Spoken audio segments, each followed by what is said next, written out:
नमस्कार, माउन्टेन समाचारमा स्वागत छ। म कमला उप्रेती र म खगेन्द्र विष्ट। सुरुमा अहिलेसम्मका मुख्य समाचार।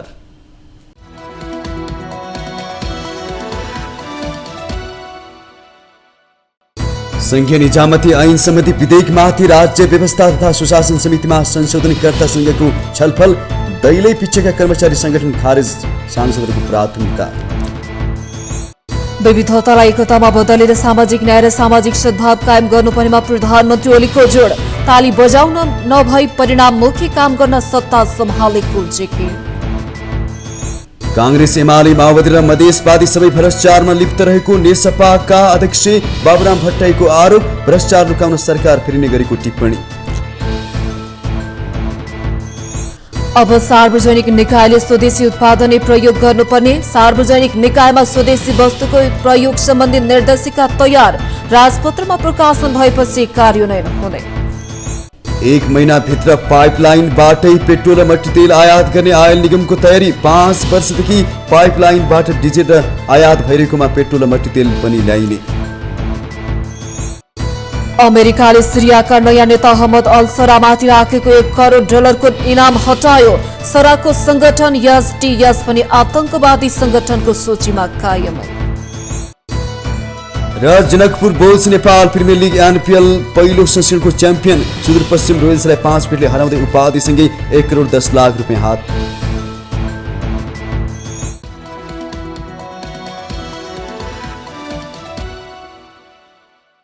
अब समाचार विस्तारमा। संघीय निजामती ऐन सम्बन्धी विधेयकमाथि प्रतिनिधि सभाको राज्य व्यवस्था तथा सुशासन समितिमा संशोधनकर्तासँग छलफल शुरू भएको छ। 2080 फागुनमा दर्ता भएको विधेयकमाथि सांसदले संशोधन दर्ता गराएको 9 महिनापछि छलफल शुरू गरिएको हो। यसमा 114 जना सांसदको संशोधन प्रस्ताव परेको छ। यो विधेयकले निजामती कर्मचारीमा राजनीतिकरणदेखि अस्थिर कर्मचारी तन्त्रलाई समेत व्यवस्थापन गर्नुपर्नेछ। संघीय निजामती ऐन सम्बन्धी विधेयकमा संशोधन प्रस्ताव दर्ता गर्ने सांसदहरूको मुख्य चासो कर्मचारीहरूलाई राजनीतिबाट टाढै राख्नुपर्ने भन्ने छ। कर्मचारीहरू दलको कार्यकर्ता जस्तो भूमिकामा रहने अवस्था अन्त्य गर्नुपर्ने गरी कानूनी व्यवस्था गर्न सांसदहरूको सुझाव छ। अहिले संशोधनकर्ताहरूसँग छलफल भइरहेको छ। त्यसक्रममा सांसदहरूले आधिकारिक बाहेकका ट्रेड युनियन राख्नै नहुनेमा जोड़ दिएका छन्। निजामती कर्मचारीले राजनीतिक आस्थालाई पहिलो प्राथमिकता दिँदा सेवा प्रवाहमा समस्या भएको कर्मचारीले अट्यारी गर्ने गरेकाले यस्ता गतिविधि कानूनी रूपमै नियन्त्रण गर्नुपर्ने माग गरिएको छ। तर प्रस्तावित विधेयकले राष्ट्रिय स्तरका ट्रेड युनियनलाई मान्यता दिने गरी दलगत संगठनलाई स्वीकारेको छ। गएको 6 वर्षदेखि मन्त्रालय, संसद, संसदीय समिति र फेरि मन्त्रालय, प्रधानमन्त्री कार्यालय, संसद हुँदै संसदीय समितिमा घुमिरहेको यो विधेयकमा बल्ल छलफल शुरू भएको हो। केन्द्रीकृत व्यवस्थालाई विकेन्द्रीकृत गरी नागरिकलाई घर नजिकैबाट सेवा प्राप्त गर्ने अधिकार सुनिश्चित गर्न ल्याइएको यो विधेयकमा परेका संशोधन प्रस्ताव मध्ये कतिको सम्बोधन हुन्छ त्यो भने समयले नै देखाउनेछ। अहिले स्थानीय तहहरूमा कर्मचारी जाने नमान्ने र रोजेको स्थान खोज्ने प्रवृत्ति हावी छ। यसले स्थानीय तहको सेवा प्रवाहमै समस्या छ। त्यो अवस्थालाई सच्याएर स्थानीय तहमा समेत अनिवार्य सेवा गर्ने व्यवस्था गर्न सांसदहरूको सुझाव छ। त्यसैगरी स्थानीय तहमा प्रमुख प्रशासकीय अधिकृतलाई कम्तीमा 2 वर्ष काम गर्ने गरी कानूनी व्यवस्था गर्न पनि उनीहरूले सुझाव दिएका छन्। संशोधनकर्ता सांसदहरूले सरुवा बढुवाको समस्या समाधान गर्न कर्मचारीमा चक्रीय प्रणाली लागू गर्न प्रस्ताव गरेका छन्। अर्कोतर्फ हरेक 5 वर्षमा कर्मचारीको पुनरावलोकन गरी क्षमताको आधारमा सरुवा गर्न सकिने प्रस्ताव पनि गरिएको छ। दलीय आस्थाको आधारमा अहिले हुने गरेको सरुवा बढुवालाई नियन्त्रण गर्न सकिने दाबी उनीहरूको छ। संशोधनकर्ताहरूले सरकारी कर्मचारीलाई संवैधानिक निकाय तथा अङ्गमा मनोनयन तथा नियुक्ति गर्न नपाइने व्यवस्थालाई पनि प्राथमिकतामा राखेका छन्। अहिले राज्यका हरेक निकाय पूर्व कर्मचारीकै हाली मुहाली छ। अघिल्लो कानूनले नरोकेकै कारण त्यस्ता निकायको निष्पक्षतामाथि पटक पटक प्रश्न उठ्ने गरेको छ। पिछडिएको क्षेत्रबाट आएका कर्मचारीले कम्तीमा 2 वर्ष सोही क्षेत्रमा सेवा गर्नुपर्ने व्यवस्था गर्न समेत सांसदहरूको सुझाव छ। अहिले लोकसेवामा जान पुरुषको 32 र महिलाको 37 वर्ष उमेर हद कायम गर्ने प्रस्तावलाई संशोधनकर्ताहरूले पुरानै 35 र 40 के प्रावधान राख्न माग गरेका छन्। लामो समयदेखि अस्थायी करार र ज्यालादारी भएर काम गरेका योग्यता भएका कर्मचारीलाई प्रक्रिया पुर्याएर स्थायी गर्न र छनौट हुन नसक्नेलाई काम गरेको अवधिको मूल्याङ्कन गरी प्रोत्साहन रकम दिने व्यवस्था गर्न पनि संशोधनकर्ताको सुझाव छ। मुख्य सचिव र सर्वोच्च अदालतका मुख्य रजिस्ट्रारको कार्यकाल 2 वर्ष र सचिवको कार्यकाल 3 वर्ष राख्ने प्रस्ताव पनि केही सांसदले राखेका छन्। 124 सांसदका 1583 संशोधनमा निजामती न्यायालय संवैधानिक निकायका कर्मचारीलाई वर्गीकरण गर्ने विषय समेत उठेको छ। कर्मचारीको अनिवार्य अवकाश 60 र 65 वर्ष उमेरमा हुनुपर्ने संशोधन समेत परेको छ। समावेशी समानुपातिक विषयलाई व्यवस्थित गर्न समेत सुझाव दिएका छन्। संशोधनको विषयमा समितिमा सहमति भएर सभाले पारित गरेपछि मात्रै कानूनी धारण गर्नेछन्। देशका 86,000 कर्मचारी जोडिएको यो विधेयक तत्कालै टुङ्गो लाउन पनि आवश्यक छ। प्रधानमन्त्री केपी शर्मा ओलीले विविधतालाई एकतामा बदलेर सामाजिक न्याय र सामाजिक सद्भाव कायम गर्नुपर्नेमा जोड दिनुभएको छ। शनिबार विश्व ध्यान दिवसको अवसरमा टुडी खेलमा आयोजित कार्यक्रमलाई सम्बोधन गर्दै प्रधानमन्त्री ओलीले विविधतालाई एकतामा बदलेर सामाजिक न्याय र सामाजिक सद्भाव कायम गर्नुपर्नेमा जोड दिनुभएको हो। उहाँले मानिस भएपछि एकले अर्कोलाई प्रेम गर्नुपर्ने र नेपालीहरू एकजुट हुनुपर्ने उल्लेख गर्नुभयो। परस्परमा घृणा नभई विविधतालाई एकतामा बदलेर सामाजिक न्याय र सामाजिक सद्भाव कायम गर्न आवश्यक रहेको भन्दै उहाँले ध्यान र योगले यसमा सहयोग गर्ने बताउनुभयो। ध्यान र योगले भावना व्यवहार अभ्यासलाई राष्ट्रिय एकताको रूपमा अघि बढाउन मद्दत गर्ने ओलीको विश्वास छ। उहाँले ध्यान दिवसलाई औपचारिक दिनको रूपमा मात्रै नभई वास्तविक जीवन पद्धतिको रूपमा अपनाउने मार्गदर्शनको रूपमा अघि बढाउनु पर्ने धारणा राख्नुभयो। आफू ताली बजाउन नभई काम गरेर परिणाम निकाल्नका लागि सरकारमा रहेको भन्दै ओलीले आफू काम गर्ने र परिणाम निकाल्नमा विश्वास गर्ने व्यक्ति भएको दावी समेत गर्नुभयो। अघि अरू साथीहरूले हात उठाएका बेला ताली बजाएका बेला कोही कोही ठाउँमा मैले बजाइनँ, किनभने म निर्णय गर्नुपर्ने ठाउँमा छ, मैले निर्णय गर्नुपर्छ। यहाँ ताली बजाएँ भने त निर्णय भइगयो। बाँकी प्रक्रियागत कुराहरू, कानुनी कुराहरू, क्याबिनेटमा लानुपर्ने कुराहरू, संसदमा लानुपर्ने कुराहरू नलगिकन मैले यहाँ ताली बजाएँ भने दोस्रो ताली तपाईँहरूलाई झुक्क्याउन बजाएको ताली हुन्छ। मैले ताली बजाउने होइन, काम गरेर परिणाम निकाल्नुपर्छ। त्यसर्थ म काममा विश्वास गर्ने मान्छे हुँ, कामबाट परिणाम निकाल्नमा विश्वास गर्ने मान्छे हुँ। तर म आफै पनि योग ध्यान जस्ता कुराहरूमा अलिक अभ्यस्त हुनुपर्दछ। प्रधानमन्त्री ओलीले ज्ञानको मुहान ध्यान भएको उल्लेख गर्दै यसलाई दिनचर्या बनाउन आह्वान गर्नुभयो। डिसेम्बर 21 तारिक पहिलो विश्व ध्यान दिवस विश्वव्यापी रूपमा 32 घण्टासम्म लगातार ध्यान कार्यक्रम आयोजना गरेर मनाइएको छ। नेपाल सरकारले पनि शनिबार ध्यान दिवस मनाएको छ। यस अवसरमा देशभरका योग ध्यान लगायत आध्यात्मिक क्षेत्रमा काम गर्ने संघ संस्थाले विभिन्न कार्यक्रम आयोजना गरे। गएको 6 डिसेम्बरमा संयुक्त राष्ट्र संघको महासभाले 21 डिसेम्बरलाई विश्व ध्यान दिवस घोषणा गरेपछि पहिलो पटक ध्यान दिवस मनाइएको हो। व्यस्त र प्रतिस्पर्धात्मक जीवनशैलीको कारण विश्वका अधिकांश जनसंख्याको दैनिकी तनावग्रस्त छ। लामो समयसम्म तनावमा बस्दा एकाग्रता नहुने, ध्यान केन्द्रित गर्न नसक्नु, मानसिक तथा शारीरिक स्वास्थ्य समस्या निम्तने गर्दछ। पछिल्ला वर्षहरूमा तनावले गर्दा मानसिक तथा शारीरिक अस्वस्थता बढ्दै गएको छ। यदि तनाव यही हिसाबले बढ्दै जाने हो भने भविष्यमा मानसिक समस्या अर्को महामारीको रूपमा देखा पर्न सक्ने भन्दै सचेत रहन राष्ट्रसंघले चेतावनी दिएको छ। तनाव र रोगमुक्त हुन ध्यान रोज्नेको संख्या पनि बढ्दै गएको छ। ध्यान योगको एक अंश ध्यान गरेर मनलाई वर्तमान अवस्थामा राख्न आवश्यक पर्छ। ध्यान भनेको भावशून्य अवस्थामा रहनु हो। ध्यान मानसिक एकाग्रता र आत्मचेतनाको अभ्यास हो। ध्यानले मनलाई शान्त पार्नुका साथै तनाव घटाउँदै लैजान मद्दत गर्छ। तनावग्रस्त जीवनबाट मुक्त पाउन ध्यान आवश्यक पर्ने ठहर गरेरै राष्ट्रसङ्घले विश्व ध्यान दिवस मनाउन आह्वान गरेको हो। नेपाल समाजवादी पार्टी नयाँ शक्तिका अध्यक्ष डाक्टर बाबुराम भट्टराईले प्रमुख 3 राजनीतिक दलहरू चरम भ्रष्टाचारमा डुबेको आरोप लगाउनु भएको छ। जनकपुर धाममा शनिबार नेपाल समाजवादी पार्टी नयाँ शक्ति मधेस प्रदेश कमिटीको कार्यालय उद्घाटन गर्दै नेपाल समाजवादी पार्टी नयाँ शक्तिका अध्यक्ष डाक्टर भट्टराईले प्रमुख 3 राजनीतिक दलहरू चरम भ्रष्टाचारमा डुबेको आरोप लगाउनु भएको हो। उहाँले नेपाली कांग्रेस, नेकपा एमाले, नेकपा माओवादी केन्द्र मधेसवादी राजनीतिक दलहरू चरम भ्रष्टाचारमा लिप्त रहेको उल्लेख गर्नुभयो। भ्रष्टाचारहरू लुकाउन सरकार फेरेर एकले अर्कोलाई आरोप लगाउने 3वटै दलको रणनीति नै भइसकेको डाक्टर भट्टराईले जिकिर गर्नुभयो। राजनीतिलाई भ्रष्टाचार रहित सुशासन स्थापना गरेर देशमा तीव्र विकास र समृद्धि ल्याउने एजेन्डा आफूले बोकेको उहाँले दावी गर्नुभयो। देशको मुख्य समस्या गरिबी र बेरोजगारी रहेको भन्दै यसलाई हटाउन आर्थिक विकासमा केन्द्रित हुनुपर्ने डाक्टर भट्टराईको भनाइ छ।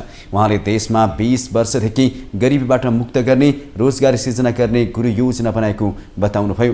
भोट किनेर सत्तामा पुग्ने र पालै पालो देशलाई दोहन गर्ने शीर्ष राजनीतिक दलको कब्जा मुलुकलाई मुक्त गर्न अधिकार सम्पन्न आयोग बनाउने र सबै भ्रष्टाचारीलाई कठघरामा उभ्याउने डाक्टर भट्टराईले प्रतिबद्धता जनाउनुभयो।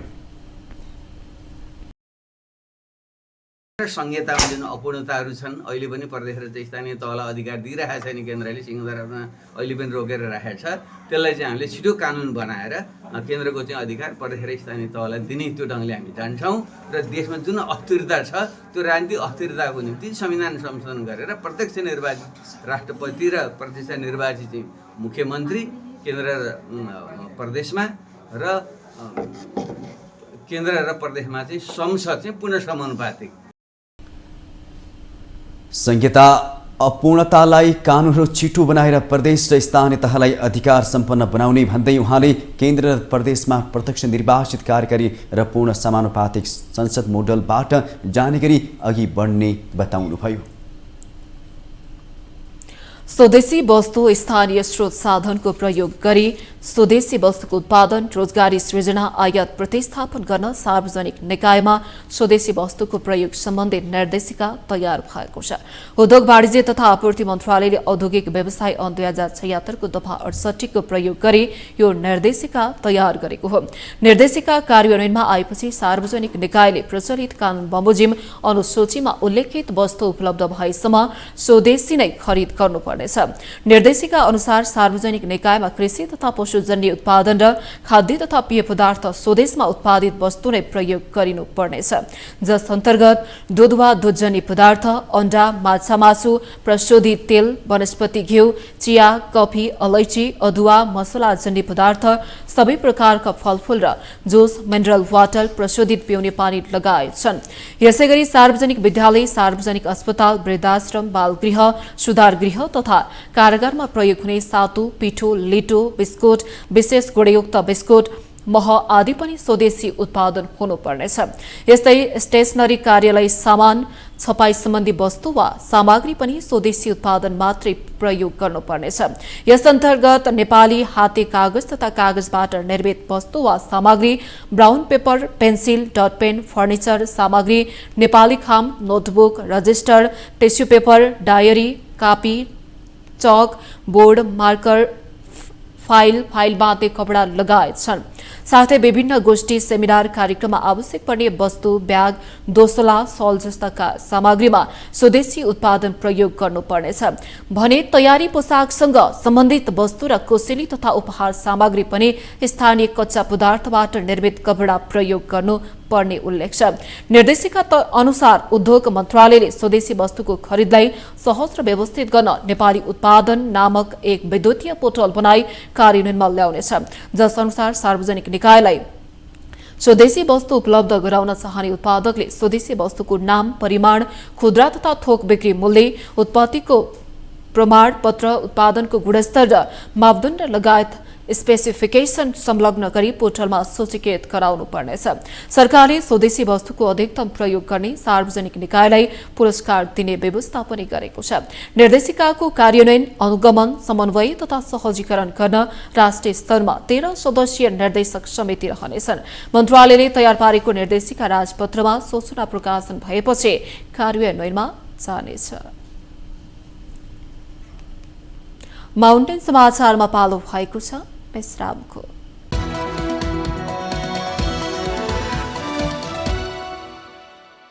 विश्रामपछि स्वागत छ बाँकी समाचार। पछिल्लो समय बैंकहरूमा देखिएको अधिक तरलता र वृद्धि भइरहेको खराब कर्जा व्यवस्थापन बैंकहरूलाई प्रमुख चुनौती बनेको छ। ऋण असुलीमा पनि ठूलो चुनौती देखिएको छ। बैंकहरूबाट लिएको कर्जा समयमा नै बुझाउन नगएको अवस्था छ। बैंकहरूले कर्जा असुली गर्न नसक्दा दिन प्रतिदिन बैंकहरूको खराब कर्जामा पनि वृद्धि हुने देखिएको छ। 3-4 वर्ष पहिला 1% रहेको बैंकहरूको खराब कर्जा अनुपात एनपीए पछिल्लो समय 4% माथि पुगेको छ। बैंकहरूमा एनपीए वृद्धि हुँदै जानु बैंकहरूको लागि ठूलो चुनौती हो। यसले अझ खराब कर्जा वृद्धि गर्ने र ऋण असुलीमा समस्या हुन सक्छ। अर्थतन्त्रको शिथिलता कम हुन नसक्दा बैंकिङ क्षेत्रमा समस्या झनै बढ्दो क्रममा देखिएको छ। निजी क्षेत्रको मनोबल बढ्न नसक्दा बैंकहरूले कर्जा असुली गर्न सकिरहेका छैनन्। ब्याज दर निकै न्यून हुँदा पनि कर्जा असुलीमा सुधार हुन सकेको छैन। बैंकहरूको निक्षेप बढ्दा कर्जाको माग न्यून छ। बैंकहरूमा विगतमा प्रवाह भएको कर्जाबाट नियमित सावा ब्याज उठ्न नसक्दा निष्क्रिय कर्जा बढ्दै गएको हो। बैंकहरूको निष्क्रिय कर्जा उच्च रूपमा बढ्दै जाँदा त्यसको असर गैर बैंकिङ सम्पत्तिमा परेको बैंकर्सहरूको भनाइ छ। अर्थतन्त्रमा छाएको संकुचनको असर बैंकहरूको रिकभरीमा पर्न सक्ने चिन्ता पनि उत्तिकै देखिन्छ। चालू आर्थिक वर्षको पहिलो त्रैमासमा वाणिज्य बैंकहरूको खराब कर्जा 3.40% रहेको छ। आर्थिक वर्ष 2079-80 को पहिलो त्रैमासमा बैंकहरूको औसत खराब कर्जा 1.66% रहेको थियो। गत वर्षको पहिलो त्रैमासको तुलनामा वाणिज्य बैंकहरूको खराब कर्जा 103%ले बढेको देखिन्छ। कर्जाको ब्याज दर एकल बिन्दुमा झरे पनि बैंकहरूमा कर्जाको माग बढ्न सकेको छैन। नेपाल राष्ट्र बैंकले प्रकाशित गरेको कार्तिकसम्मको तथ्याङ्क अनुसार कर्जाको औसत ब्याज दर 9.07% मा झरेको छ। पछिल्लो समय बैंकहरूमा अधिक तरलता थुप्रिएको छ। ब्याज दर पनि निरन्तर घट्दो अवस्थामा छ। ब्याज दर घटे पनि अर्थतन्त्र चलायमान नहुँदा कर्जाको माग भने बढेको छैन। चालू आर्थिक वर्षको 5 महिनामा 2 खर्ब पनि कर्जा लगानी हुन सकेको छैन। अहिले बैंकहरूमा 7 अर्ब बढीको लगानी योग्य रकम छ, तर बजारमा कर्जाको माग छैन। बैंकहरूलाई यति बेला खराब कर्जा र अधिक तरलता दुवै व्यवस्थापन गर्न चुनौती देखिएको छ। बैंकहरूमा थुप्रिएर बसेको 7 खर्ब व्यवस्थापन गर्न नसके बैंकहरूमा समस्या आउन सक्ने बैंकर्सहरूले बताएका छन्। चालू आर्थिक वर्षको 4 महिनाको रिपोर्ट हेर्दा बैंकहरूको 4% माथि खराब कर्जा पुगेको छ। नेपालका बैंकहरू चुनौतीपूर्ण अवस्थामा रहेका छन्। बैंकहरूमा रिकभरी, खराब कर्जा व्यवस्थापन, लाभांशका समस्याहरू मुख्य रूपमा रहेका छन्। बैंकिङ क्षेत्रमा देखिएका वर्तमान समस्यालाई चिरेर अघि बढ्नुपर्नेमा बैंकर्सहरूले जोड दिएका छन्। राष्ट्र बैंकको भूमिकाले नेपाली बैंकहरूलाई दक्षिण एसियामै मजबुत बैंकिङ बनाउन सफल भएको बताइएको छ। बैंकले सीमित बैंकको स्वार्थमा नीति नियम परिवर्तन गर्ने तथा बैंकलाई नाफा वितरण गर्न नदिन विभिन्न बाध्यकारी नियम लगाएर लगाम लगाएको केही बैंकर्सहरूको आरोप छ। राष्ट्र बैंकले बैंकका कार्यकारी अधिकृत अध्यक्षसँगको छलफलमा लाभांशको धेरै आशा नगर्न भन्ने गरेको उनीहरूले बताएका छन्। बैंकहरूले सुशासनलाई उच्च प्राथमिकतामा राखेर राष्ट्र बैंकका निर्देशन पूर्ण पालना गरी उच्च दरमा लाभांश बाँड्ने बैंकलाई प्रोत्साहित गर्नुपर्नेमा पनि उनीहरूले जोड दिएका छन्। बैंकर्सहरूले बैंकलाई सबल र सक्षम बनाउन सबै क्षेत्रको साथ र सहयोग आवश्यक रहेको बताएका छन्। उनीहरूले बैंकहरू पछिल्लो समय देखिएका समस्या समाधानको लागि सरकारले आर्थिक गतिविधिलाई चलायमान बनाउँदै लगानीको वातावरण बनाउनु पर्नेमा जोड दिएका छन्। नेपाल आयल निगमले 1 महिनाभित्र पाइपलाइनबाटै भारतबाट पेट्रोल र मट्टीतेल पनि आयात गर्ने तयारी गरेको छ। 5 वर्ष अघिदेखि पहिलो पाइपलाइनबाट डिजेल आयात गरिरहेको आयल निगमले 2025 जनवरीदेखि पाइपबाट पेट्रोल र मट्टीतेलको नियमित आयात गर्ने जनाएको हो। सन् 2022देखि काम सुरु गरी 2024 जनवरीदेखि नै पाइपलाइनबाट पेट्रोल र मट्टीतेल आयात गर्ने लक्ष्य लिएको आयल निगमको दोस्रो चरणको पाइपलाइन निर्माणमा भएको ढिलाइले मार्चसम्मको म्याद बढाएको थियो। तर निगमको यो लक्ष्य प्राविधिक कारणले डिसेम्बरसम्म लम्बियो। हाल 96% काम सम्पन्न भइसकेको छ। ट्याङ्की निर्माण लगायतका सबै काम भइसकेको र 2025 जनवरी भित्रै यो पाइपबाट पेट्रोल र मट्टीतेल नियमित आयातको तयारी भइरहेको निगमले जनाएको छ। भारतको रक्सौल र बरौनी डेपोबाट ट्याङ्कर मार्फत इन्धन आयात गर्दै आएको निगमले आयातलाई सहज र मितव्ययी बनाउन 5 वर्ष अघि 2076 भदौ 24 गते पहिलो चरणमा पाइपलाइनबाट डिजेल आयातको सुरुवात गरेको हो। दोस्रो चरणमा सोही पाइपबाट पेट्रोल र मट्टीतेल आयात गर्ने लक्ष्यको साथ सन् 2022 देखि निर्माण थालनी गरिएकोमा निर्माण कम्पनीको ढिला सोच्दैले अझै 1 महिना कुर्नुपर्ने भएको छ। परीक्षणको लागि पाइपबाट 1 चरण पेट्रोल र मट्टीतेल आयात समेत गरिसकेको छ। त्यसक्रममा करिब 5500 किलो लिटर पेट्रोल र 1000 किलो लिटर मट्टीतेल आयात भएको छ। 2 अर्ब 75 करोड भारतीय रुपैयाँमा निर्माण भइरहेको यो परियोजनामा भारतले 2 अर्ब र नेपालले 75 करोड भारतीय रुपैयाँ लगानी गर्नुपर्ने र पाइपलाइनबाट आउने इन्धन भण्डारणको लागि आवश्यक जग्गाको व्यवस्थापन आयल निगमले गर्नुपर्ने सम्झौता छ। परियोजनाको दोस्रो चरणको काम अहिले भइरहेको हो। अम्लेखगञ्ज स्थित आयल निगमको प्रादेशिक डेपोभित्र 4100 किलो लिटरका 2 ट्याङ्की, 250 किलो लिटरका 2वटा ट्रान्समेक्स ट्याङ्कसँगै 24 वटा auto loading way, pump house, अत्याधुनिक प्रयोगशाला, अग्नि नियन्त्रण प्रणाली, आयल वाटर सेपरेटर र पीएमसीसी रुमहरूको निर्माण भइरहेको छ। केही साना काम बाहेक अरू सबै काम सम्पन्न भइसकेको छ। चालू आर्थिक वर्षको 5 महिनामा 13 अर्ब 4 करोड रुपैयाँको विद्युत भारत निर्यात भएको छ। नेपाल विद्युत प्राधिकरणले साउन, भदौ, असोज, कार्तिक र मङ्सिरमा देशभित्र खपत गरी अतिरिक्त भएको वर्षायामको 1 अर्ब 76 करोड युनिट विद्युत भारततर्फ निर्यात गरेको जनाएको छ। 4 महिनामा भारततर्फ निर्यात गरेको विद्युतको औसत दर प्रति युनिट 7 रुपियाँ 39 पैसा छ। प्राधिकरणले देशभित्र खपत गरी अतिरिक्त भएको विद्युत भारतीय ऊर्जा एक्सचेन्ज IEX को डे अहेड तथा रियल टाइम मार्केटमा प्रतिस्पर्धी दरमा र द्विपक्षीय मध्यकालीन विद्युत बिक्री सम्झौता बमोजिम हरियाणा र बिहार राज्यमा बिक्री गरिएको छ। भारतसँगको विद्युत व्यापार भारतीय रुपैयाँमा हुने गरेको छ। प्राधिकरणले विद्युत बिक्री गरी 8 अर्ब 15 करोड भारतीय रुपैयाँ आमदानी गरेको छ। साउनमा सबैभन्दा बढी 4 अर्ब 15 करोडको विद्युत निर्यात भएको छ भने मङ्सिरमा सबैभन्दा कम 28 करोड 14 लाख रुपैयाँको मात्र निर्यात भएको छ। भदौमा 3 अर्ब 68 करोड, असोजमा 3 अर्ब 7 करोड र कार्तिकमा 1 अर्ब 87 करोड रुपैयाँको विद्युत भारत निर्यात गरेको छ। प्राधिकरणले असोज महिनामा आएको बाढी पहिरोका कारण 456 मेगावाटको माथिल्लो तामाकोशी जलविद्युत केन्द्रमा क्षति पुगी विद्युत उत्पादन बन्द हुँदा निर्यात प्रभावित भएको जनाएको छ। त्यसपछिका महिनाहरूमा विद्युत निर्यात घटेको र सुखयाम सुरु भएसँगै जलविद्युत आयोजनाहरूको उत्पादन घटेकाले पोहोरभन्दा यस वर्ष चाँडै आयात गर्नु परेको छ।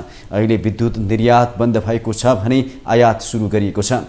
युद्धयाममा सुरु भएसँगै नदी तथा खोला नालामा पानीको बहाव घट्दा जलविद्युत आयोजनाहरूको उत्पादन कमी भई देशभित्रको विद्युत माग धान्न हिउँदका केही महिनामा विद्युत आयात गर्नुपर्ने छ। यस वर्षदेखि 40 मेगावाट विद्युत भारत हुँदै बङ्गलादेश निर्यात पनि सुरु भइसकेको छ। चालु आर्थिक वर्षमा करिब 30 अर्ब रुपैयाँ विद्युत निर्यातको लक्ष्य राखिएको छ। बाढी पहिरोका कारण जलविद्युत आयोजना र प्रसारण लाइनमा क्षति पुग्दा निर्यात लक्ष्य प्रभावित हुने निश्चित छ। पृथ्वी राजमार्ग अन्तर्गत मोगलिङ 9 विशेष सडक खण्ड आइतबारदेखि एक साता दिउँसोमा आंशिक बन्द हुने भएको छ। सडक खण्डको पोखरी फेर र विशाल टारमा चट्टानको भित्तो काटेर घुम्ती सुधार गर्नुपर्ने भएकाले पुस 13 गतेसम्म दिनको 3 घण्टा सडक बन्द गर्न लागि हो। नागढुङ्गा मोगलिङ सडक योजना अन्तर्गत पश्चिम खण्ड बिहान 11 बजेदेखि दिनको 2 बजेसम्म सवारी रोकेर काम गरिनेछ। त्यो खण्डको पोखरी फेर मोड सुधारको लागि 9 विषयबाट गजुरी छिर्ने भारी सवारी साधन गल्छी बैरनी र हलुका सवारी साधन जरेखेतमा रोकिनेछ। यसैगरी चितवन तर्फबाट 9 विषय छिर्ने भारी सवारी साधन 40 र हलुका सवारी साधन घाट बेसीमा रोकिनेछ।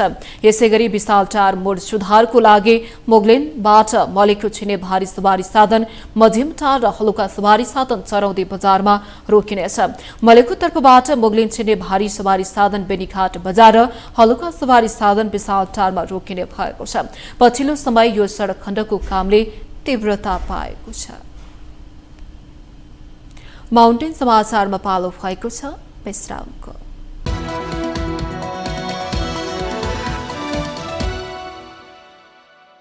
विश्रामपछि स्वागत छ बाँकी समाचार। साउदी अरबबाट फर्किएका एकजना नेपालीमा मंकी पक्ष अर्थात् एम पक्षको संक्रमण पुष्टि भएपछि थप निगरानी र सतर्कता बढाइएको स्वास्थ्य मन्त्रालयले जनाएको छ। मन्त्रालय स्वास्थ्य सेवा विभाग एपिडेमियोलोजी तथा रोग नियन्त्रण महाशाखा अस्पतालहरू र प्रयोगशालाहरूबाट निगरानी र सतर्कता बढाइएको स्वास्थ्य मन्त्रालयले जनाएको छ। मन्त्रालयले सबैलाई सचेत रहन र यम पक्षसँग मिल्दोजुल्दो लक्षण भएमा अस्पताल गएर उचित सल्लाह लिन या मन्त्रालयको पनि उल्लेख गरेको जानकारी गरेको छ। साउदी अरबबाट फर्केका तनहुका 36 वर्षीय पुरुष खटिराको समस्या लिएर काठमाडौँको एक निजी अस्पतालमा पुग्दा एमपक्ससँग मिल्दोजुल्दो लक्षण देखिएपछि जनस्वास्थ्य प्रयोगशाला टेकुमा नमुना परीक्षण गर्दा एमपक्स पुष्टि भएको हो। यसअघि गएको असारमा नेपाल आएकी एक विदेशी महिलालाई पनि एमपक्स पुष्टि भएको थियो। एमपक्स भाइरसबाट सर्ने एक किसिमको सरुवा रोग हो। संक्रमित व्यक्ति वा संक्रमित पशुसँगको सम्पर्कमा आउँदा घाउ खटेर बिमिराको सम्पर्क, शरीरबाट निस्केको तरल पदार्थ, संक्रमित बाँदर, मुसा, लोखर्के लगायत जनावर र भाइरस रहेको ओछ्यान र लुगाबाट सर्छ। सामान्य ज्वरो सुरु भएको 1 देखि 3 दिनभित्रमा छालामा दाग देखिनु, अनुहार, हत्केला र पैतालामा डाबर देखा पर्नु, डाबर परिवर्तन भई फोका हुँदै पाप्रा लागेर उब्किनु जस्ता यस रोगमा लक्षण हुन्। यस्तै टाउको, ढाड र मांसपेशी दुख्ने तथा शरीरका ग्रन्थहरू बढ्न सक्छ। लक्षण 14 देखि 28 दिनसम्म रहन सक्छ र सामान्यतया आफै हराउने गर्छ। मन्त्रालयले ज्वरो आएको 1 देखि 3 दिनभित्र अनुहार, हत्केला र पैतालामा दाग वा डाबर देखिएमा मन्त्रालयको हटलाइन नम्बर 1115मा सम्पर्क गर्न अनुरोध गरेको छ। नेपालमा वन क्षेत्र बढेको तथ्याङ्क सार्वजनिक भएको छ। सन् 2019 को तुलनामा सन् 2022 मा 0.75% वन क्षेत्र बढेको हो।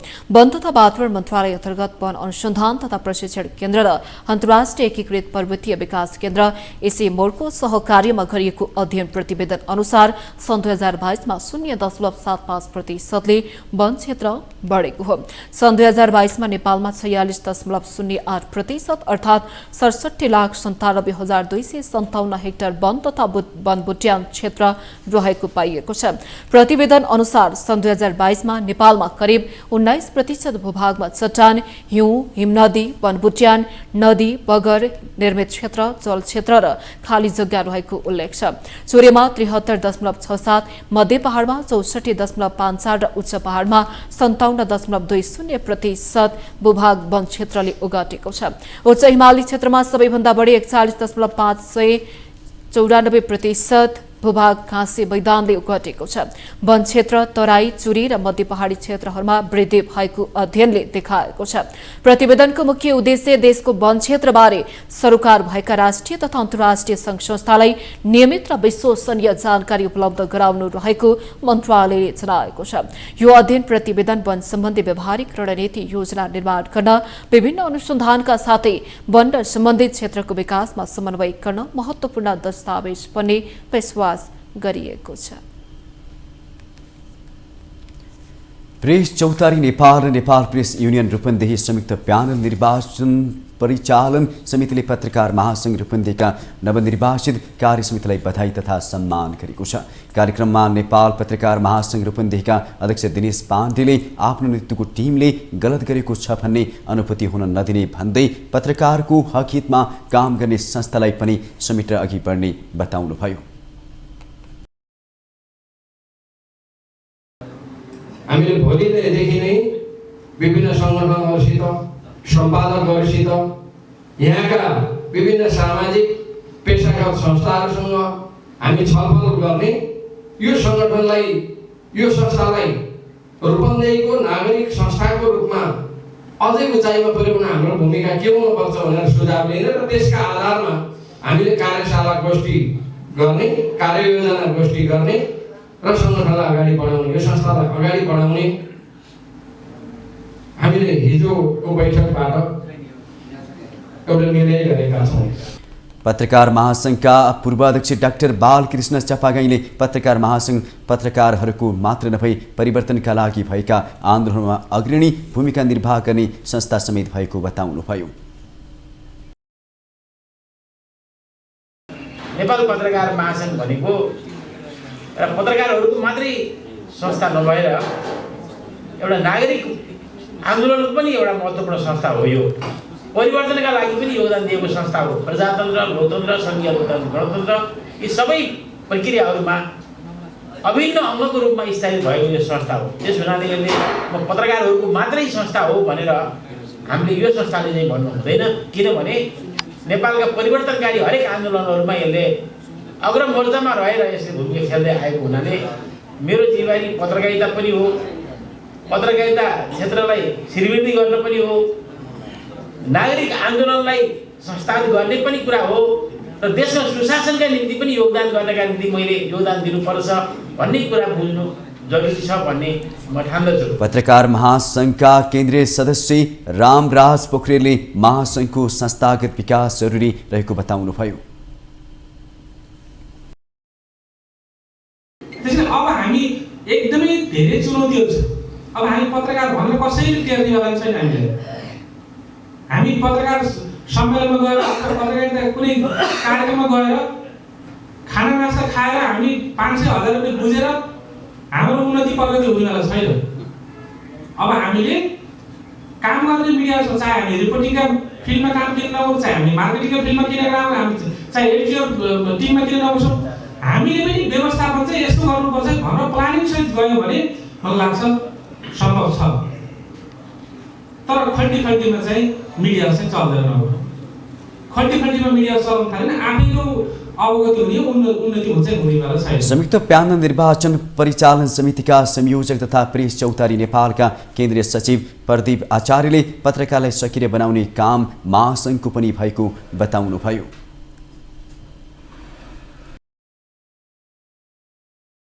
सबै शुद्धिकरणमा परेका सबै साथीहरू कन्भिन्स भएर उहाँले कहीँ कतै उजुरी नगरेको भएदेखि यो ठिक छ, एकदम विवाद रहेछ भन्ने हामीले ठान्थ्यौँ। तर यहाँ उजुरीहरू परे नि त, केन्द्रमा शुद्धिकरण समितिमा उजुरीहरू परिसकेपछि के भने यसरी कम्प्लिट भएको होइन भन्ने हामीले बुझ्नुपर्छ। उहाँहरूका कुराहरूलाई सम्बोधन गर्नुपर्ने जरुरी छ। अलिकति एउटा कमजोरी नेपाल पत्रकार महासंघ रूपन्देही तपाईँहरूले पनि कमजोरी एउटा गर्नुभएको के भने शुद्धिकरणमा पर्ने साथीहरूसँग एउटा तपाईँले छलफलै गर्नु भएन। तपाईँको विषय यस्तो भयो, यसलाई के गर्ने, शुद्धिकरणमा पर्नुपर्ने कन्डिसन यस्ता, कहिले तपाईँले सदस्यबाट हटाउन राखेर एकपल्ट हरेक सदस्यलाई स्पष्टीकरण दिने मौका पनि हुन्छ। तपाईँले त्यो विषयमा कसैसँग छलफल नगरिकन गरेका कारणले त्यो विवादित भयो। तपाईँले कन्भिन्स नगरिकन उहाँलाई शुद्धिकरणमा पार्नु, त्यसले गर्दा यो विवादित भयो। यो चिजमा तपाईँले स्वीकार हुन्छ यो विषय चाहिँ एउटा। अर्को चाहिँ के भने शुद्धिकरण समिति हिजो तपाईँलाई भोट दिएर पठाएको अनि सदस्यलाई अनि अब कार्य समिति पुगेपछि अनि फेरि अनि स्वीकारिदिने, त्यो पनि त फेरि अलिकति ठिक थिएन नि। त्यसका लागि तपाईँले केही प्रक्रियाहरू मात्रै अलिकति सुधारेको मिलाएको भएदेखि तपाईँ सफल हुनुहुन्छ। प्रेस चौतारी रूपन्देहीका अध्यक्ष लक्ष्मण पौडेलले पत्रकारको हक हितमा अघि बढ्न नवनिर्वाचित टिमलाई अग्रिम शुभकामना समेत दिई आग्रह गर्नुभयो। पत्रकारहरूको हितमा, पत्रकारहरूको क्षमता विकासमा उल्लेखनीय प्रगति हासिल गर्नुहुनेछ। यहाँहरू त्यो सफलताको शिखरमा पुग्न सक्नुहोस्। यहाँहरूले पत्रकारहरूका मुद्दालाई खास गरी महासंघको नेतृत्वमा रहेर अगाडि बढाउने काममा सफलता मिलोस्, म त्यो शुभकामना पनि व्यक्त गर्न चाहन्छु। र यहाँहरूले अगाडि सार्ने योजना यहाँले अगाडि सार्ने कार्यक्रममा हाम्रो पूर्ण साथ र सपोर्ट रहने विश्वास पनि दिलाउन चाहन्छु। कार्यक्रममा पत्रकार महासंघ रूपन्देहीको नवनिर्वाचित कार्यसमितिका साथै प्रदेश तथा केन्द्रीय समितिमा निर्वाचित पत्रकारहरूलाई सम्मान गरिएको थियो। प्रविधिहरूको क्षेत्रमा काम गर्ने कम्पनीहरूको मेला नेपाल प्याक प्रिन्ट इन्टरनेशनल एक्सपोबाट अवलोकनकर्ता र व्यवसायीहरू उत्साहित भएका छन्। शुक्रबारबाट सुरु भएको एक्सपोमा अवलोकनकर्ताहरूको उल्लेख्य उपस्थितिसँगै व्यवसायीहरू उत्साहित भएका हुन्। मेलामा सहभागी अवलोकनकर्ताहरूले पनि मेलामै एकै छानामुनि पाइने र जानकारी लिन अन्त धाइरहनु नपर्ने भएकाले सहज भएको बताएका छन्। नयाँ नयाँ प्रविधिको जानकारी एकै ठाउँमा पाइएकोले पनि यस्ता मेलाहरू भइरहनु पर्ने उनीहरूको भनाइ छ। यस्ता मेलाले नेपालको अर्थतन्त्र चलायमान बनाउनका साथै बजार पनि विस्तार गर्न मद्दत पुग्ने व्यवसायीहरूको भनाइ छ। यस्ता मेलाहरूले स्वदेशमै रोजगारी सृजना गर्न मद्दत पुग्ने र विदेश जानुपर्ने बाध्यता हटाउने बताइएको छ। मेलाले नयाँ नयाँ प्रविधिहरूसँग जोड्ने र नेपालमै बसेर आर्थिक पक्ष सबल बनाउन महत्त्वपूर्ण निर्वाह गर्ने व्यवसायीहरूको भनाइ छ। यो एक्जिबिसन वास्तवमा कस्तो भन्दाखेरि नेपालमा अहिले विदेश जाने के गरे कामको लागि या उसको लागि विदेश जाने जुन परम्परा छ त्यसलाई निरुत्साहित गर्ने र हाम्रा जनताहरूलाई नयाँ नयाँ प्रवृत्तिहरूसँग चाहिने आत्मसात गराउने र गृहमै बसेर नेपालमै बसेर पनि एउटा कुनै पनि औद्योगिक उत्पादनहरू गरेर व्यवसायीकरण गरिकन एउटा आफ्नो जीवनलाई चाहिँ नि मजबुत दरिलो आर्थिक पक्षबाट पनि गराउनको लागि यो अति नै महत्त्वपूर्ण हो। र यो यस्ता कुराहरू के भन्दाखेरि स्पेसली नेपाल सरकारबाटै हुनुपर्ने थियो, तथापि एउटा प्राइभेट अर्गनाइजेसनले गरिरहँदाखेरि यसलाई सरकारले हेर्ने दृष्टिकोणमा पनि अलिकता रूपान्तरण ल्याउनुपर्छ भन्ने मलाई लागिरहेको छ। किन भन्दाखेरि यस्तो अर्गनाइजेसनले यो काम गरेको अति नै राम्रो हो। हेरौँ हर्बल सम्बन्धी केही अरू गर्न सकिन्छ, एमेन्डमेन्ट गर्न सकिन्छ कि प्रोडक्टहरूलाई, होइन प्याकेजिङको पनि केही गर्न सकिन्छ कि अझै बढाउन सकिन्छ कि राम्रो गर्न सकिन्छ कि केही त्यस्तो छ कि प्रोडक्टहरू भनेर आएको। उस्तै भन्नाले अलिकति एडभान्स छ प्रोडक्टहरू, अलि राम्रो छ यसमा। प्रोडक्टहरू जस्तै राम्रो कम्पनीहरूले भाग लिएको छ होइन। यहाँको चाहिँ प्याकेजिङ जुन छ प्याकेजिङहरू पनि राम्रो कम्पनीहरूले चाहिँ स्टल राखेको छ प्याकेजिङको, अनि मेडिसिनको पनि सबै राखेको छ। ठिकै छ, फाइदा दिन्छ, धेरै नलेज हुन्छ नि, सबै नलेजहरू एकै ठाउँमा पाउन सकिन्छ। होइन अब यो फिक्कीले आयोजना गरेको यो मेलामा नयाँ नयाँ टेक्नोलोजीहरू, नयाँ चाहिँ प्रडक्टहरू, नयाँ इन्डस्ट्रियल कन्सेप्टहरू के छ भनेर यसो भिजिट गरौँ भनेर आएको। राम्रै लाग्यो। नयाँ नयाँ खालको इन्डियामा त धेरै डेभलपमेन्ट भएको देखियो। विभिन्न कम्पनीका लागि चाहिने र मेटेरियलहरू, मेसिनरी इक्विपमेन्टहरू, अब हाम्रो आयुर्वेद क्षेत्रमा पनि चाहिने, फार्मास्युटिकल सेक्टरमा चाहिने मेसिनरी इक्विपमेन्टहरू पनि नयाँ नयाँ खालको देख्न पाइयो। खुसी लागेको छ। पहिलेको भन्दा अहिले अलि नयाँ चाहिँ टेक्नोलोजीहरू, नयाँ मेसिनरी इक्विपमेन्टहरू डेभलप भएको पाइयो। यो एक्सपो चाहिँ जस्तै एक्सपो हामीले नेपालमा 3-4 वर्ष 5 वर्ष 4-5वटा जति 5th हो यो। यसमा हामी डाइरेक्ट इन्भल्भ त होइन। हामीले प्राइभेट कम्पनी जुन एक्सपो गर्ने कम्पनीहरू छ तिनीहरूलाई हामी सपोर्ट गर्दैनौँ, किन यस्तो खालको मान्छेहरूले लाइभमा हेर्न पाउँछ। आएर जस्तो बाहिर गएर खर्च गर्ने पैसाहरू यहीँ देख्न पाइन्छ भन्यो। अब यो पटकको एक्सपोमा अलिकति हामीलाई पनि सन्तुष्ट छैन कि मसिनहरू लाइभमा नआएर फ्ल्याक्स ब्रोसर क्याटलग यसको मात्रै लाइभ भएको छ। यो चाहिँ अलिकति हो र सरकारले पनि यसमा सपोर्ट गरिदिनु पर्ने हो यस्तो एक्सपोमा। The scope of printing and packaging industry in Nepal is very big because in today's time everybody is looking for aesthetic design in terms of packaging. If you go for even for a smaller restaurant, they are also looking for a packaging because packaging plays a very important role in terms of showcasing anyone's product. The packaging and printing industry is grooming globally, and Nepal, as they already start exporting globally about multiple products, they are already exporting it. I believe printing and packaging plays a very, very important role. We have a unit near Delhi in India, and we are a 60-year-old company. We make tin cans for all kind of products, whether it is dry product, liquid products, processed food, gift cans or anything. And this is the first time we have put up a booth over here, and I think there is quite a scope in Nepal. People do come for inquiries, and they want to shift from plastic to tin. As the market is small, they want small quantities, but I think it will grow in future, and they should advertise. I think they should change the venue. It should be a bigger venue and more accessible. That would do good for this fair, and I think in the future there will be more footfall and more benefit for us also. व्यवसायीहरूले आगामी दिनमा प्रविधिको क्षेत्रमा नेपालले राम्रो गर्न सक्ने बताएका छन्। माउन्टेन समाचारमा पालो भएको छ विश्रामको।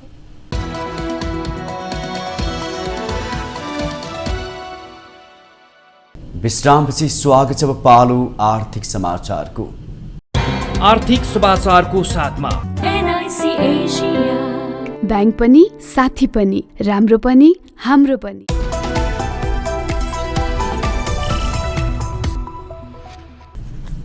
यो साता शेयर बजार 3.18% घटेको छ।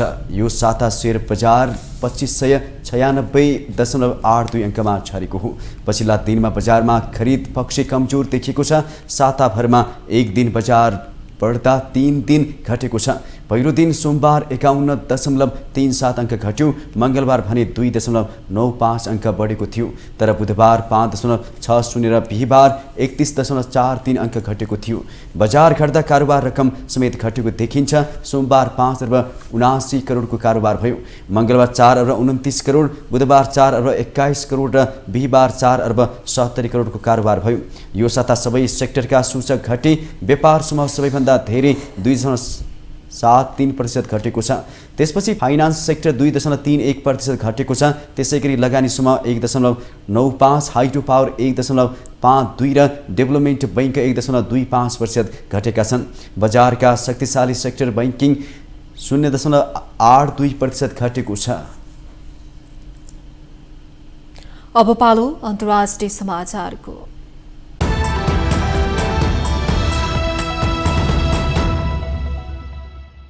अमेरिकाले सिरियाका नयाँ नेता अहमद अल सराको टाउकोको मूल्य हटाएको छ।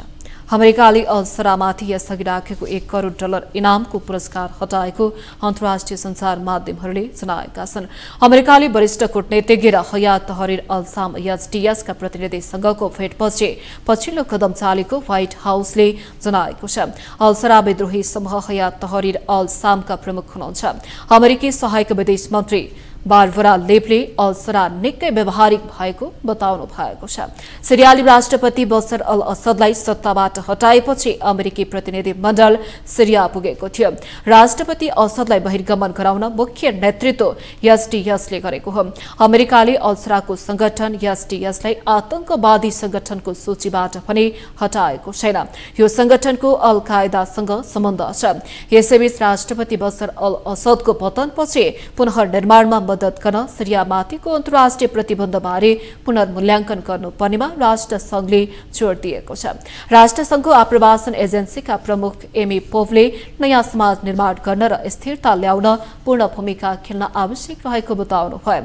तर अन्तर्राष्ट्रिय समुदायले अहिलेसम्म HTSका सदस्यमाथिको प्रतिबन्ध हटाउन पहल गरेका छैनन्। एमी पोपले कार्यवाहक सरकारलाई पुनर्निर्माणमा महिलाको भूमिकाको लागि थप सशक्त र सक्षम बनाउन समेत आग्रह गर्नुभएको छ। संयुक्त राष्ट्रसङ्घका महासचिव एन्टोनियो गुटेरेसले इजरायललाई सिरियाको सार्वभौम सत्ता र क्षेत्रीय अखण्डताको उल्लङ्घन रोक्न आग्रह गर्नुभएको छ। पत्रकार सम्मेलनमा गुटेरेसले रणनीतिक हतियार र सैन्य पूर्वाधार नष्ट गर्ने उद्देश्यले सिरियामा इजरायलले गरेको व्यापक हवाई आक्रमणको निन्दा गर्नुभयो। साथै उहाँले सिरिया र इजरायलले कब्जा गरेको गोलान हाइट्स बीचको असैनिकीकृत क्षेत्रमा इजरायली सेना प्रवेशको पनि निन्दा गर्नुभएको छ। सिरियाको सार्वभौम सत्ता र क्षेत्रीय अखण्डताको उल्लङ्घनलाई रोक्न जरुरी रहेको गुटेरेसको भनाइ छ। उहाँले संयुक्त राष्ट्र शान्ति सैनिकहरू बाहेक अलगावाको क्षेत्रमा कुनै पनि सैन्य बल हुन नहुने स्पष्ट गर्नुभयो। उहाँले शान्ति सैनिकहरूलाई उनीहरूको काम गर्न स्वतन्त्रता हुनुपर्ने बताउनुभयो। There are violations of Syria's sovereignty and territorial integrity and they must stop. Let me be clear. There should be no military forces in the area of separation other than UN peacekeepers, period. And those peacekeepers must have freedom of movement to undertake their important work. Israel and Syria must uphold the terms of the 1974 Disengagement of Forces Agreement, which remains fully in force. This is a decisive moment, a moment of hope and history, but also one of great uncertainty. Some will try to exploit the situation for their own narrow ends, but it is the obligation of the international community to stand with the people of Syria who have suffered so much. गुटेरेसले सिरियाली जनताको साथमा उभिन अन्तर्राष्ट्रिय समुदायको दायित्व भएको समेत उल्लेख गर्नुभयो। अमेरिकी निर्वाचित राष्ट्रपति डोनाल्ड ट्रम्पको आगमन हुन लागे सँगै नयाँ योजनाहरूको लागि अमेरिकी प्रतिनिधि सभाले शुक्रबार नयाँ स्टप ग्याप खर्च बिल पारित गरेको छ। सरकारको काम कारबाही जारी राख्नको लागि बाइडेन प्रशासनले नयाँ स्टप ग्याप खर्च बिल पारित गरेको हो। तल्लो सदनमा 366-34 मतबाट बिल अनुमोदन भएको हो। यससँगै मार्चको मध्यसम्म वर्तमान स्तरहरूमा सरकारलाई कोष दिनेछ। सांसदहरूलाई नयाँ खर्च बिलहरू वार्ता गर्न थप समय प्रदान गर्दछ। यस विधेयकको विरोध गर्न मतदान गर्ने सबै सांसदहरू रिपब्लिकन हुन्। यस हप्ताको सुरुमा सदनले 1500 पृष्ठको बिल अनावरण गर्यो, जसले सरकारलाई मार्च 14 सम्म आफ्नो हालको खर्चको स्तर कायम राख्न अनुमति दिनेछ। यसले विपद राहतमा $100 बिलियन पनि समावेश गर्दछ। अब पालो खेल समाचारको।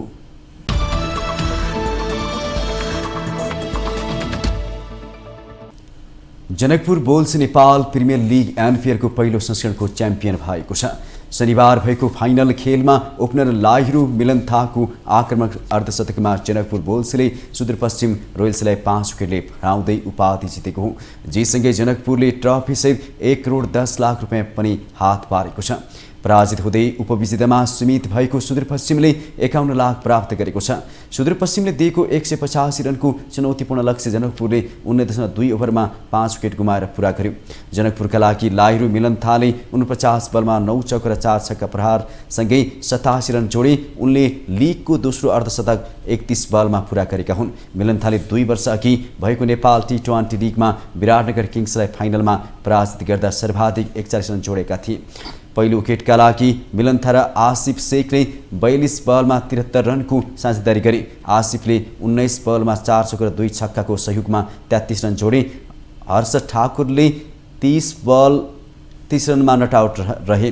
सुदूरपश्चिमका लागि स्कट गुग्लेइन, सैफ अली जेप र ईशान पाण्डेले समान 1-1 विकेटले। त्यसअघि ट्यु क्रिकेट मैदान कीर्तिपुरमा टस जितेर पहिले ब्याटिङ गरेको सुदूरपश्चिमले 20 ओभरमा 9 विकेट गुमाएर 184 रनको बलियो योगफल तयार गर्यो। सुदूरपश्चिमका सैफ अली जेबले 43 बलमा 8 चौका र 2 छक्कासँगै 69 विनोद भण्डारले 31 बलमा 1 चौका र 3 छक्काको सहयोगमा 81 रन जोड्दै आउट भए।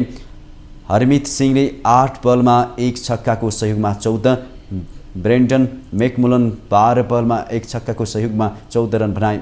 117 रनमा कुनै विकेट नगुमाएको सुदूरपश्चिमले 67 रन जोड्दा पहिले 9 विकेट गुमायो। जनकपुरका किशोर महतो र मोहम्मद मोहसिनले 3-3 तथा ललित नारायण राजवंशी र जेम्स निसमले समान 1 विकेटले। यस संस्करणमा यसअघि 2 पटक सुदूरपश्चिमसँग हारेको जनकपुरले भेटमा भने जितसँगै उपाधि हात पारेको हो।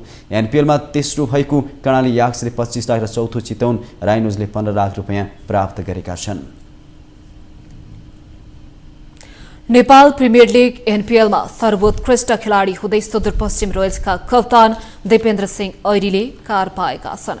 टोलीलाई फाइनलसम्म पुर्याउन सफल दिपेन्द्रले प्रतियोगिताको सर्वोत्कृष्ट नेपाली खेलाडी भएका हुन्।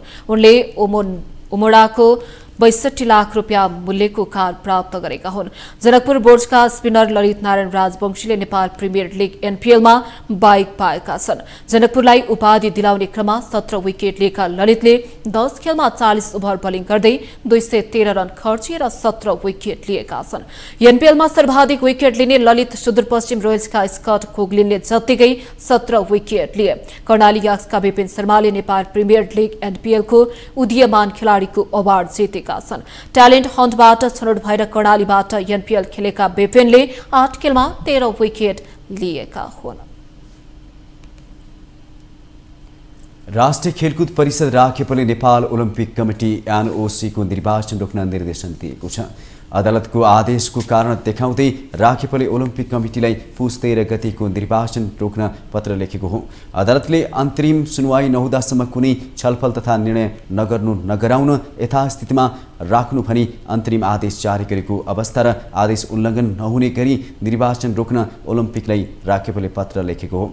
राखेपले आवधिक निर्वाचन नगरेका राष्ट्रिय खेल सङ्घहरूबाट समेत प्रतिनिधित्व गराएको साथै राष्ट्रिय खेलकुद ऐन अनुसार निर्वाचन सम्पन्न गरेका पौडी, उसु, कुस्ती, टेबल टेनिस र ह्यान्डबल लगायतका सङ्घबाट अवैधानिक व्यक्तिलाई प्रतिनिधित्व गराएको पत्रमा उल्लेख गरेको छ। अदालतको आदेश कार्यान्वयनको सन्दर्भमा मन्त्रालयबाट प्राप्त निर्देशनका आधारमा चुनाव रोक्ने पत्र राखेपले ओलम्पिकको नाममा काटेको हो। राखेपले परिषदबाट माग भए बमोजिमको विवरण उपलब्ध नगराई अटेर गरेको मन्त्रालयको पत्र अन्तर्राष्ट्रिय मान्यता प्राप्त राष्ट्रिय खेल सङ्घहरूलाई NOCले सदस्यता नदिएको विषयमा अदालतको आदेशलाई कारण देखाएको छ। ओलम्पिकले सदस्यता नदिएको भन्दै नेपाल रग्बी सङ्घ, नेपाल स्केटिङ सङ्घ, नेपाल बेसबल सङ्घ तथा नेपाल घोडाचढी सङ्घले दायर गरेको मुद्दा र ओलम्पिकको साधारण सभा रोक्न माग गर्दै दिएको रिटमाथि सुनवाई गर्दै अदालतले विधान संशोधनको निर्णय रोक्न ओलम्पिकलाई आदेश दिएको छ। माउन्टेन समाचारमा पालो भएको छ पुनः विश्रामको।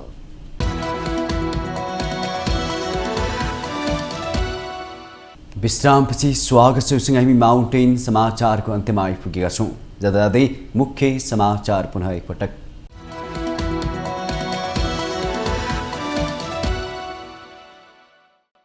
संघीय निजामती ऐन सम्बन्धी विधेयकमाथि राज्य व्यवस्था तथा सुशासन समितिमा संशोधनकर्ता संघको छलफल, दैलै पिछेका कर्मचारी संगठन खारेज, सांसदहरूको प्राथमिकता।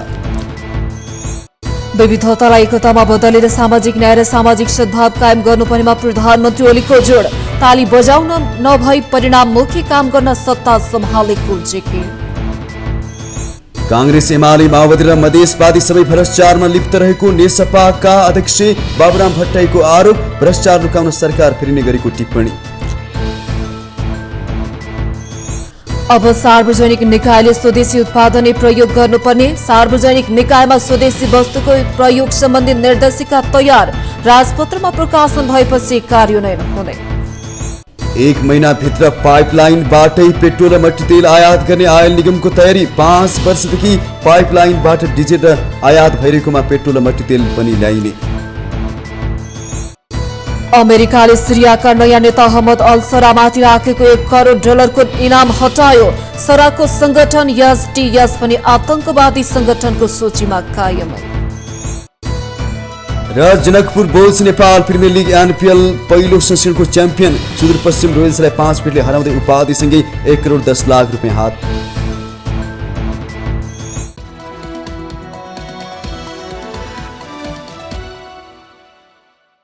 माउन्टेन समाचार अहिलेलाई सकियो। सत्य, तथ्य र निष्पक्ष समाचारको लागि माउन्टेन टेलिभिजन HD हेर्दै रहनुहोला। नमस्कार।